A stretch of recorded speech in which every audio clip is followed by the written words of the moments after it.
Good morning. We've been considering Jesus' journey to Jerusalem and all that entailed before he arrived. Laura has taken us through the story of Jesus raising Lazarus from the dead. And last week, Ian showed us how Jesus faced opposition and plotting against him from the ruling authorities. And this week, we look at an even bigger problem: ourselves. Yes, ourselves. So let's take me, for example. Okay? I am such a fool. It comes quite a shock at my age to discover that I am such a fool. I know that I'm gullible, and I tend to believe what I'm told, and I don't tend to see people as taking advantage of me. I think people have my best interests at heart. And I don't tend to believe things could be any different to what I've been told. But I am such a fool. Take this, for example. I used to sneer at my grandparents' generation with their meat and 2 veg, and homemade apple pie and custard. In the nearby town where I grew up, I remember a supermarket called Tesco opening up. It was just amazing. The supermarket had so many things under one roof, and they gave green shield stamps to stick in a book so you could collect your rewards, extra prizes for shopping in the supermarket. And then it was not long before my mother got excited because Marks and Spencer's was stocking more than just clothes. They'd introduced St. Michael's food range. And it took another few years for us to be introduced to things like pizzas and lasagne. In my lifetime, I've seen the rise and rise and rise of the supermarkets over the years. Each supermarket has successfully convinced me that they stock all the best things just for me. And I now have just about every supermarket app on my phone. Shopping in these supermarkets gives me a much more exciting, convenient, and cheap lifestyle. And what's more, I can leave behind the boring meat and 2 veg and be more sophisticated. And I believe it. And what's more, I know that most other people believe it too. But then I am a fool. You won't be able to see a lot of the detail of that, but I'll read it out. So approximately 75% of the stock in our supermarkets is made up of ultra-processed foods. It tastes good. I enjoy it. It's convenient. That's one of the advantages of modern life. What's not to like? In the UK, we're the biggest consumers in Europe of ultra-processed foods, at just over 50%, if you can see the map, of what we buy and eat. For many households, their diet is a much higher percentage than that, more like 70 to 80%. That's a pretty startling figure when compared with the Mediterranean countries. So if you look at France, it's 14%, Italy 13%, and Greece 13%. One country outside Europe is even higher than the UK. Can you guess which one? United States, yeah. So, but I am a fool. And I tell myself this is not really a problem. This is just the way things are. It's all just fine. But medical research is now telling us something quite different, and that all this food is making us distinctly unwell. There are books and TV programs and research after research which tells us that we are in a health crisis.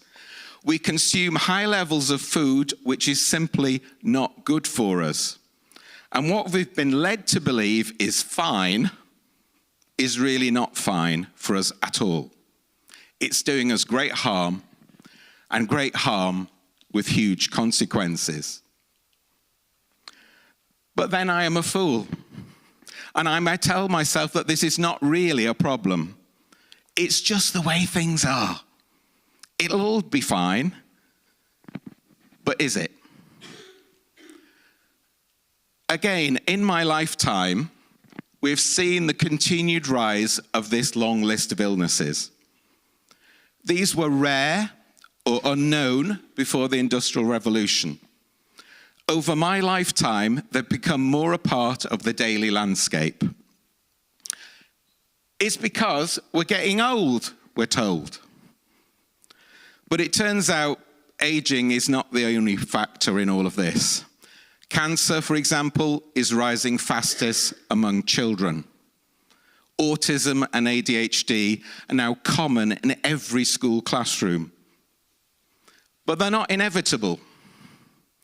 Once we understand things from a different perspective, then it all begins to make a bit more sense.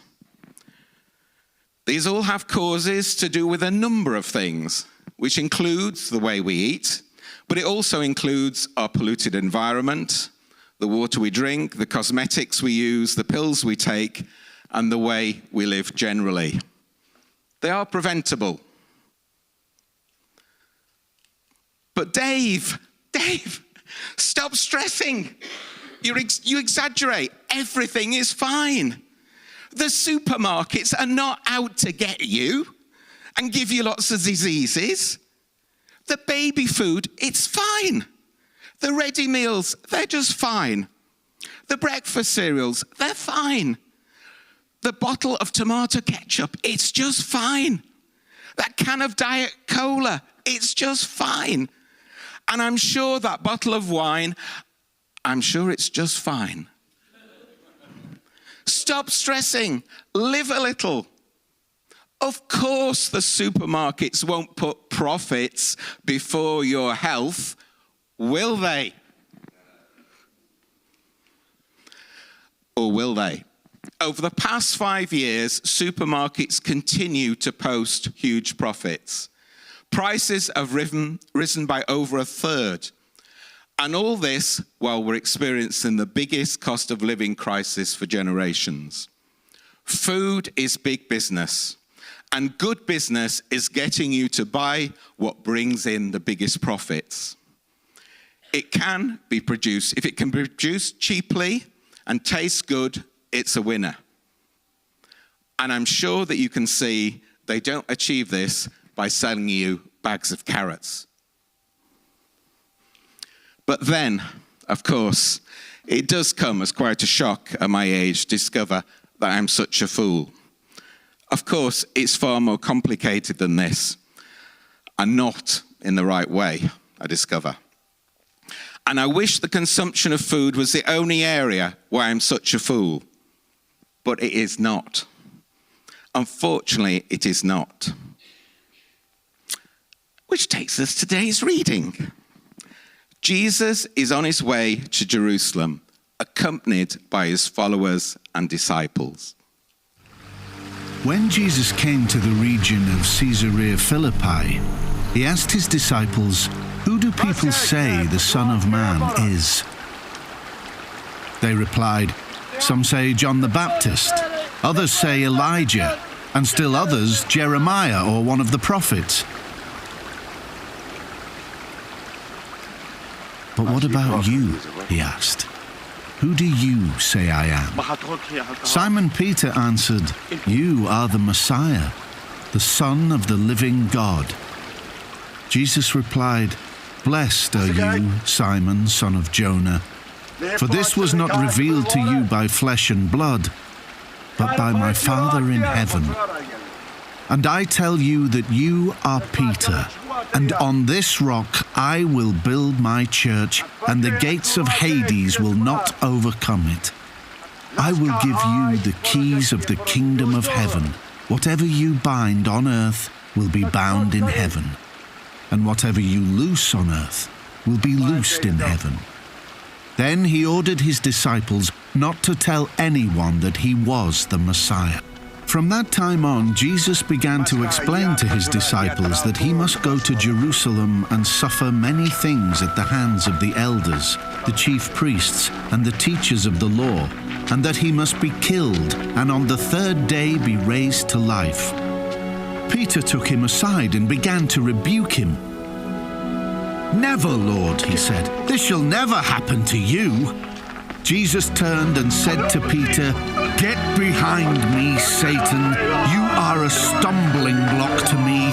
You do not have in mind the concerns of God, but merely human concerns."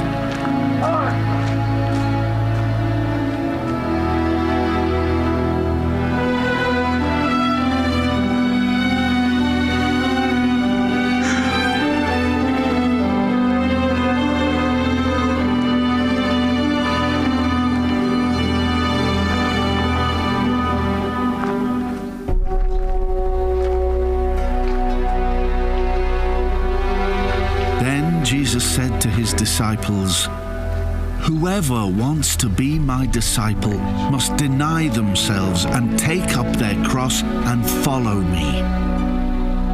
For whoever wants to save their life will lose it, but whoever loses their life for me will find it. What good will it be for someone to gain the whole world yet forfeit their soul? Or what can anyone give in exchange for their soul? For the Son of Man is going to come in his Father's glory with his angels, and then he will reward each person according to what they have done."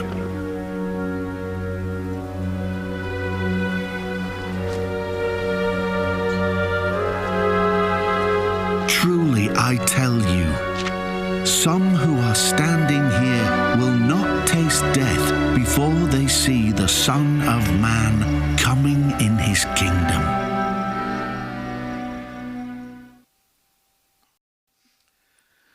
For the disciples and all of Jesus' followers, these were pretty exciting times. For the Jewish people living under Roman occupation has been very hard indeed. Their prophets had promised that God would send a Messiah to save his people.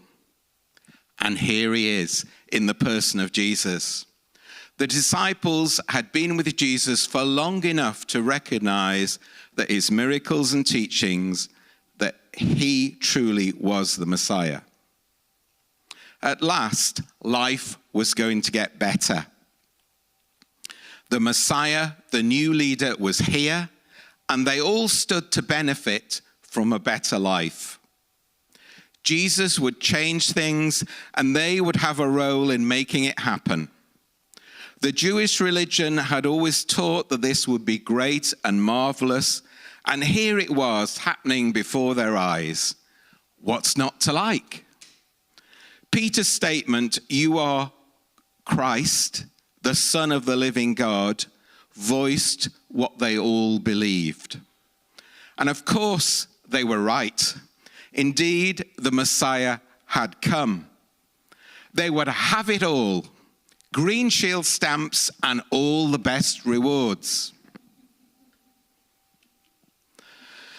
Matthew, in writing this gospel account, now contrasts this with the next incident, when Jesus states that he's on the way to Jerusalem to be handed over to die. For Peter and everyone else, this is not what is supposed to happen. Their Messiah is a military victor, someone with power and authority, a winner and not a loser about to die. Now, Peter, on hearing this and representing how everyone else was thinking, takes Jesus to one side and he has stern words. Now look here, this is nonsense talk. It is not really going to get that bad. You are the Messiah. You're only 33 years old. What's this talk of dying? This is not what we've been led to believe all our lives.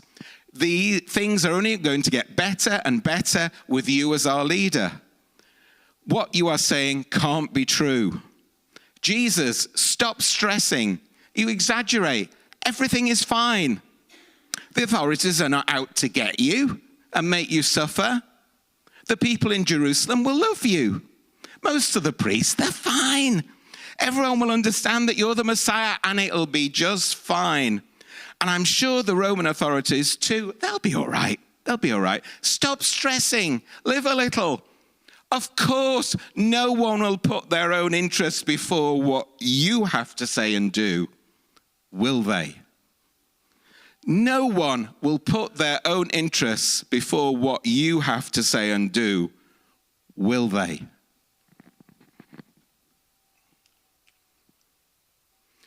In the most dramatic turn of events, Jesus turns on Peter. Peter has the desire that we all have, that we want to have everything in control, that life is about me and what I want. This is the Peter he has just recently called a rock and whom he recognizes as being the right person on which to establish his church. And yet Jesus calls Peter Satan. Can you think of a worse condemnation? And this is to his friend and companion, Peter. Now, please don't get too bogged down in the term Satan, but Satan, or evil, is essentially everything that God is not. Yeah? Everything that God is not. Jesus says Peter is a stumbling block who is only concerned about human things and not the things that God is concerned about. In other words, look here, Peter, the concept you, indeed all people have, who the Messiah is utterly and completely wrong. What Jewish society has told you and everyone else about the Messiah is completely wrong. Yes, I am the Messiah, but not at all in the way you expected. It's utterly crushing for Peter, and he feels like a fool. But he does not yet understand what this means and how it will play out. Later, in the Garden of Gethsemane, he picks up a sword. He's ready to fight for his own ideals. Interestingly, Jesus now takes time to explain to his followers, yet again, as this is not the first time, what it means to be his follower. What good is it to forfeit your soul and yet gain the whole world? Jesus has not come to set up a new political system to replace an old one. He's not come to set out a new set of rules or to promote people to powerful positions. No. To be a follower, you need to lose your own life, or you'll have nothing. In other words, whatever preconceived ideas you have about power, position, authority, and your own self-importance will have to go. They'll simply have to go. You will need to be deconstructed and reconstructed anew. Jesus wants us to face the truth that what we want and expect needs to die. The journey continues to Jerusalem, but the disciples are truly perplexed as to what all this means. They thought they had it sorted and they knew where everything was headed, but all has suddenly been turned upside down. Everything they believed and trusted in has been turned upside down. And it would have consequences, as they would slowly all melt away and give up on Jesus as the events to come in Jerusalem unfolded. Peter must go to Jerusalem too. He has to learn that God's ways are not his. Like Peter, we have to learn to abandon our ways, society's ways, to what we think of as being good. Peter has a dream of being Jesus' right-hand man and refuses to hear Jesus speaking of a vocation to suffer and die. Despite all this, and most importantly, Jesus sees the good in Peter and knows that he has a lot to understand and work out before he discovers who God intends him to be. It's on this person that Jesus will build his church. Jesus, on the other hand, is seeking to understand God's plan. He fully understands that he's up against the authorities, the principalities and powers who seek to control and dominate. And he knows the consequences of his opposition to them.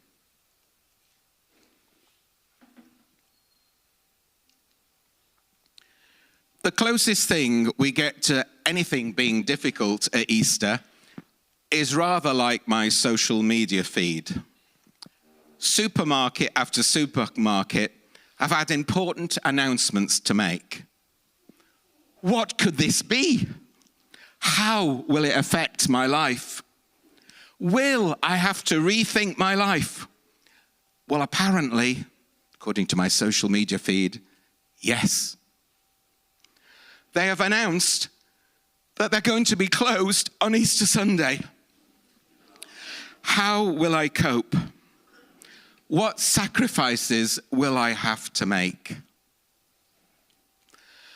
And here we are. Just like Peter, we all like to be positive and say things that are upbeat and happy and cheerful. We run away from talking about things that are unpleasant and, of course, any talk of suffering. When we encounter suffering, we tend to say the most stupid things, like, oh, God will work it out, or I'm sure you'll feel better soon. We avoid facing the suffering, which is understandable. We like to have answers, and we like to think that we're in control. Many of us have been taught a version of following Jesus which is very different to having to lose our own lives. It's more like, respond to an altar call, get converted, become a Christian, it'll be lovely. All your wrongs will be forgiven and you'll be happy, happy, and have a place in heaven.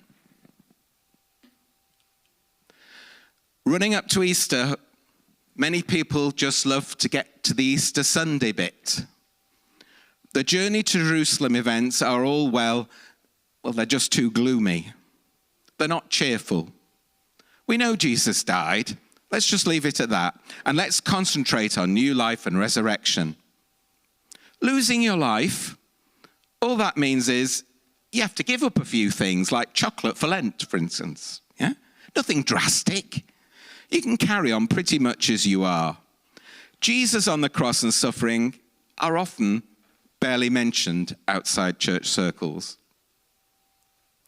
So many of us miss the point altogether. Easter might as well be a story of happy times, chocolate and bunnies in the springtime, because that is far more comfortable and less demanding. But this is distinctly not the journey to Jerusalem. God uses tragedy, suffering, pain, betrayal, and death itself not to wound you, but in fact to bring you to God. There is something essential that you only know by dying, by losing what you hold dear, by letting go of what you thought was how things should be. Everything can be transformed and everything can be used. After all, on the cross, God took the worst thing the killing of God, and made it into the best thing, the redemption of the world. If you gaze on the cross long enough, your well-established way of thinking breaks down. And you slowly realize that to call things totally good or totally bad does not work anymore. Are we to blindly stick to what we are told about things? Do I remain a fool all my life, trusting in things I never question? It takes time for us all to realize that God uses the bad for good, and that many who call themselves good may in fact not be so good after all. It is in that moment that you learn humility, patience, and compassion. You lose yourself, and then you find yourself. Suffering is the only thing strong enough to destabilize our own egos, our way of doing things. Our sufficient self is no longer good enough. Instead, we come to discover our true self, the God self, the Christ self, the God who is with you and in you. We discover that life is not about us, but we are about life. Our lives are hidden with Christ in God. He is our life. With Jesus, life gets turned upside down, and then reorder comes as we discover who we truly are and were always meant to be. I'm going to finish with a little reflection. You can follow it on the screen or just sit quietly. I always seem to fall short. Not quite good enough, always second best, never pleasing the people who matter. I always seem to come off worst, failing to make the grade, missing perfection, down the ranks from where I should be. I always seem to be left behind, last one to be picked, far from special, never chosen to be up front. Then someone says, I'm a good person. Someone believes in me when I don't believe in myself, and offers a different voice. And I ask, can this be true? Am I a good person after all? Whose voice is this that calls me good for the first time? Self-belief from such a small beginning. Maybe not, and maybe not yet. But a small voice against a lifetime of put-downs has to be a good place to start.